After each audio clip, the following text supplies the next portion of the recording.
Yeah, it's been a while. So since I made my last video, quite a while ago, a lot of things have happened. So first of all, as you can see, I have a bit of a different background now. That's because I moved. I finally have my own apartment in Japan, which to be honest, I moved in January, so it has been quite a while since then. Apart from the new apartment, I also got a work visa. I'm finally now working full-time in Japan, yay! And lastly, I graduated from language school, so I am not a student anymore, but I'm still learning Japanese every day because it is hard as f, and I will probably never stop learning this stupid language. Also, you might have noticed that I actually have rebranded my channel name. I am now calling it just, my name, because I felt like Visakai was not really standing for what I identify with anymore. It's important for me to kind of understand who I am, what I feel good about, and also apparently it is very trendy now with a lot of people to just use their own name as their YouTube name, so haha, look at me going with the flow. I swear it's not because I'm just uncreative. Yeah. And now it has been over a year since I actually moved to Japan, and originally I was supposed to make a video at my 1-year anniversary. Now it is a month later, but that's okay. So it's been 1 year and a month since I moved to Japan. And I just kind of wanted to talk about the lessons that I've learned in this 1 year that I've lived in Japan, because not only in my life a lot of things have happened, but also inside my brain. It's just that I've learned a lot about me as a person and about what I want to do in life, and so that's what I'm gonna talk about today. And also I'm gonna use this video as a chance to show you guys my apartment because I'm very proud of it.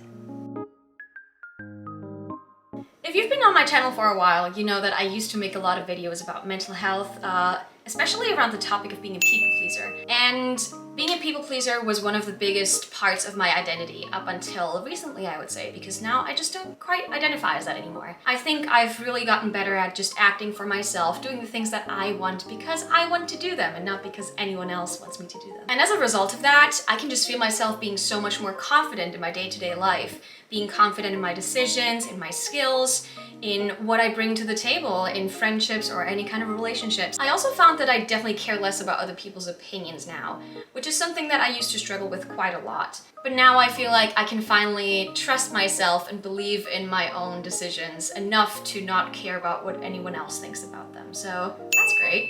For the longest time in my life, I tried to force myself to be confident. And I know a lot of people who also try so hard to be their best selves, to be good to themselves, to love themselves. But I find that it's definitely so much easier to just let it happen naturally once you start standing up for yourself. Act in your own interest, and that will actually give you the confidence automatically. At least that's what happened for me. All right, let's go upstairs.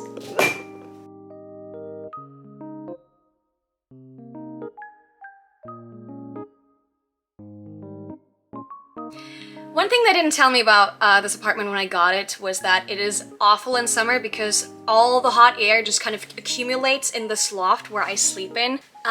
Yeah, so needless to say, I've been sleeping downstairs quite a bit recently. And very fittingly, I wanted to also talk about how it is absolutely okay to rest when your body and your mind need rest. I've always been the kind of person kind of aligning with Japanese working culture, who even when I was sick, even when I wasn't feeling well, I would still go to school, I would still go to work. I always felt like I had this duty towards my teachers or my bosses, but I realize now that it is so much more important to show up for yourself, as I already mentioned earlier, and to take care of your own health. Being an expat is exhausting. There's been so many days where I just didn't want to do things anymore. I just wanted to lie down and rest. And honestly, doing that has worked so much better than just pushing through. Every time I would push through, it would ultimately result in me getting sick or, having actually some kind of breakdown mentally or physically that I would then have to take care of. And just taking a day off, even if it's just a few hours, really has so much of an impact on my health these days. And this has been something that I really had to learn. As I said, Japanese work culture is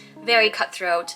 It's all about working and performance and showing up and never resting, which is incredibly unhealthy. And although I used to pride myself on the fact that I always show up no matter how shitty I'm feeling, I am starting to let go of this mindset because I realize just how bad it is for me. And especially living in a country where everything is foreign and you don't speak the language, you just have to be on constantly. Your brain does not get a break. So make sure to actually, give yourself that time to take those breaks, because otherwise your brain is just gonna go on overload and your body's gonna break, and we don't want that. All right, now let's get out of this hot hell. Okay, so my wonderful, huge kitchen. I'm very, very proud of how I've been able to actually make a fully functioning kitchen out of this tiny space. One other thing I really wanted to talk about, and this has nothing to do with my kitchen, but nevertheless, is that Japanese is hard. One of the most obvious lessons that I have been struggling with recently is that learning a language, and honestly learning any skill, can be so disheartening. Because no matter if you're trying to lose weight or get better at your job or, be a YouTuber, there's always going to be a lot of frustrating things about that process. And for me, the most grueling process has been, of course, studying Japanese. I went to language school for a whole year, and in that time I learned so much. I really think I got a lot better at Japanese, but I still am nowhere near close to my goal. Mostly because language school only does so much for you, in terms of practice, because you still have to actually go out there and speak the language. During my time here, I've met certain people who were, much younger than I am, much better at Japanese than I am, and for some reason they haven't even been here as long as I have. And that sucks. But unfortunately, that will always be the case for anything that we ever strive to be.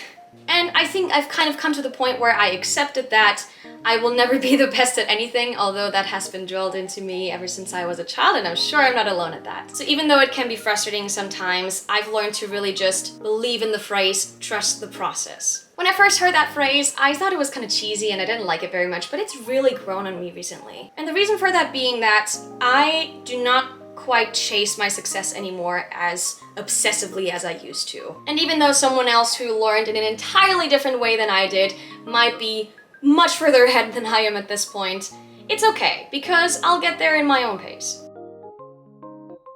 Okay, look, I know this is a bit of a weird location to be filming this part of the video, but hear me out, I gotta point to this. So one of the things that I've been practicing for a while now, like over 3 years, is gratitude. And gratitude is something that is very near and dear to my heart. I've always been more of an optimistic person, I would say, but gratitude has really put me on a different level of optimism.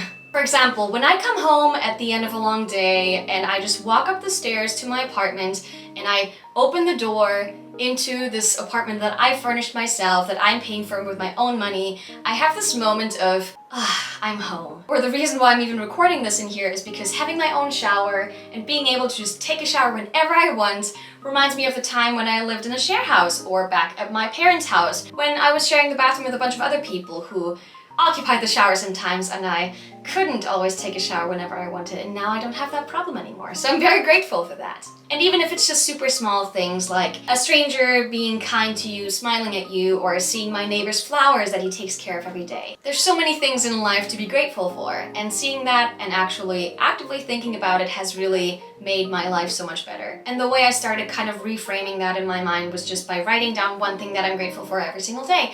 And I still do that to this day. And I have an app for that where I just write down one thing a day that I'm grateful for, and I recently got the notification that I'm on an 800-day streak with that. Take that, Duolingo. So these were just some of the lessons that I learned in my first year living in Japan, and I really hope that I'm going to be living here for many years more. I love living here so much. I love the life that I've built. I love the friends that I've made, and I can just recommend to all of you guys, if you've ever thought about, making that big step, taking that new job, moving to that country, just do it. Just do yourself a favor and do the things that you've been wanting to do all this time just for yourself. Even if everyone else is saying, are you sure about that? Isn't that gonna be hard? Yes, it will be hard. Of course it will be hard. But the happiness at the end of the road, honestly, it's kind of worth it for me.